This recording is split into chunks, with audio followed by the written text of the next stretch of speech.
"I'll be out in a minute," said Greta, younger than her husband and handsome with a wide, flat face. "Then we can start." In this way as well, Einar was different from his wife. He painted the land and the sea, small rectangles lit by June's angled light or dimmed by the dull January sun.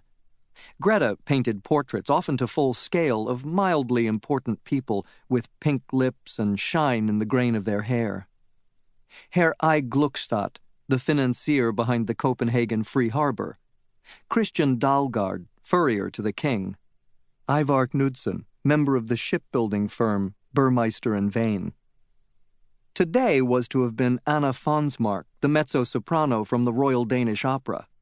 Managing directors and industry titans commissioned Greta to paint portraits that hung in offices, above a filing cabinet, or along a corridor nicked by a worker's cart.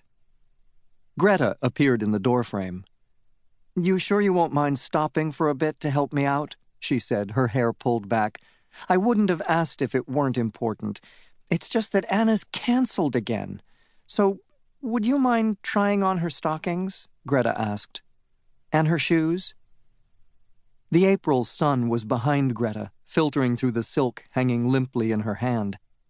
Through the window, Einar could see the tower of the Rundetarn, like an enormous brick chimney, and above it the Deutscher Aeroloid, puttering out on its daily return to Berlin. "Greta," Einar said, "what do you mean?" An oily bead of paint dropped from his brush to his boot. Edvard IV began to bark, his white head turning from Einar to Greta and back.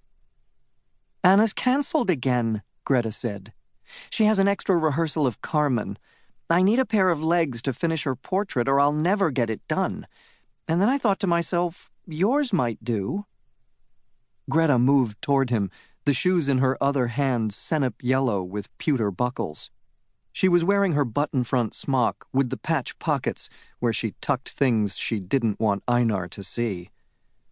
"But I can't wear Anna's shoes," Einar said.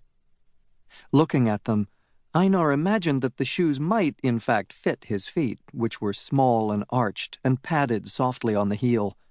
His toes were slender, with a few fine black hairs. He imagined the wrinkled roll of the stocking gliding over the white bone of his ankle, over the small cushion of his calf, clicking into the hook of a garter. Einar had to shut his eyes. The shoes were like the ones they had seen the previous week in the window of Fonnesbeck's department store, displayed on a mannequin in a midnight blue dress. Einar and Greta had stopped to admire the window, which was trimmed with a garland of jonquils. Greta said, "Pretty, yes?" When he didn't respond, his reflection wide-eyed in the plate glass, Greta had tried to pull him away from Fonnesbeck's window. She tugged him down the street past the pipe shop, saying, "Einar, are you all right?" The front room of the apartment served as their studio. Its ceiling was ribbed with thin beams and vaulted like an upside-down dory. Sea mist had warped the dormer windows, and the floor tilted imperceptibly to the west. In the afternoon, when the sun beat against the widow house, a faint smell of herring would seep from its walls. In winter, the skylights would leak, a cold drizzle bubbling the paint on the wall. Einar and Greta stood their easels beneath the twin skylights, next to the boxes of oil paint, ordered from Herr Salathoff in Munich, and the racks of blank canvases. When Einar and Greta weren't painting, they protected everything beneath green tarps the sailor below had abandoned on the landing. "Why do you want me to wear her shoes?" Einar asked. He sat in the rope-bottomed chair that had come from the back shed of his grandmother's farm. Edvard IV jumped into his lap. The dog was trembling from the yelling of the sailor below. "For my painting of Anna," Greta said, and then, "I'd do it for you."